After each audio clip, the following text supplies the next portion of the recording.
राष्ट्रवादी काँग्रेस पक्षाची स्थापना झाल्यापासून मी सुद्धा प्रत्यक्षपणे आपल्या सर्वांच्या प्रमाणेच राष्ट्रवादी काँग्रेस पक्षाशी जोडलेली आहे। राजकारण आणि समाजकारण करताना माझ्यासाठी सगळं काही नवीन होतं। आदरणीय दादांसारख्या वादळासोबत मी 40 वर्ष संसार केलेला आहे।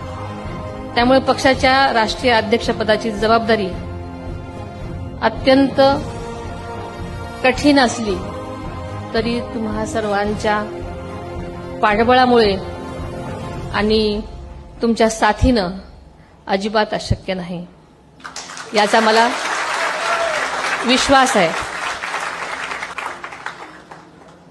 हा सन्मान केवळ माझा नसून तळागाळात काम करणाऱ्या प्रत्येक कार्यकर्त्याचा आहे, जनमानसाचा आहे, माता भगिनींचा सन्मान आहे असं मी मानते।